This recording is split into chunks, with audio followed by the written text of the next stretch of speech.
Hey everybody, welcome back to Drug Talk. As always, I'm your host, Garrett Campbell. In today's video, we're going to be discussing a medication known as Loperamide. Its brand name is Imodium.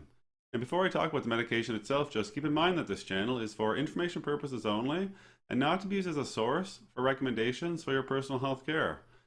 Now in this presentation, we'll discuss the mechanism of action or how this medication works, indications or reasons we would prescribe this medication to a patient, followed by contraindications or reasons we would not be able to prescribe Loperamide or give Loperamide as it is an over-the-counter medication.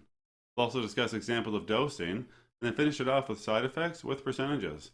I've put together some slides to go over this information. Jump right into it. So the first thing to discuss here will be the mechanism of action or how this medication works.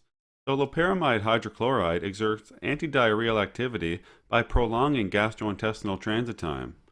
Loperamide reduces fecal volume, increases viscosity and bulk density, and decreases fluid and electrolyte volume depletion. In terms of indications or reasons we would give this medication to a patient, we may see it used in the treatment of chronic diarrhea associated with irritable bowel syndrome or IBS. Medication may also be used in the setting of acute diarrhea, as well as patients with a high output ileostomy. Finally, patients with traveler's diarrhea may also use loperamide. With respect to contraindications or reasons we would not be able to give loperamide to a patient, we wouldn't give this medication to a patient who had a hypersensitivity to loperamide or to any other component of the product. Patients less than 2 years of age would not use this medication, as well as patients who are experiencing abdominal pain without diarrhea.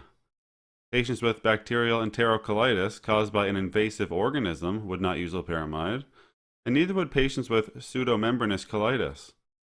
Patients with acute ulcerative colitis would also not use loperamide.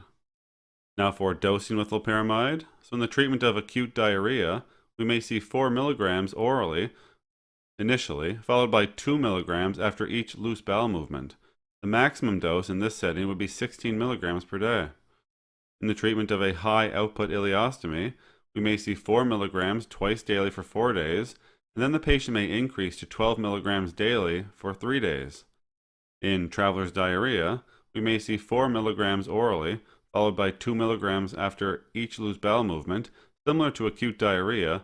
However, in this situation, the maximum dose is 8 milligrams per day, rather than 16 milligrams per day. As with all medications, there are some side effects or adverse reactions that patients may experience while using loperamide, so we'll go over some of those here now. Abdominal pain seems to happen in 1.5% of patients, while nausea seems to happen 2% of the time. Vomiting and somnolence are also possible side effects. One serious but rare side effect with loperamide would be necrotizing enterocolitis in the fetus or newborn. Alright everybody, that's all we're going to talk about today with loperamide or Imodium. As always, I'm very thankful you took the time to come by and watch one of my videos. If you found the information valuable and you'd like to help grow this channel, remember you can like the videos, share the videos, most importantly subscribe to the YouTube channel. There's also some links in the description you can check out as well. Good day. Take care.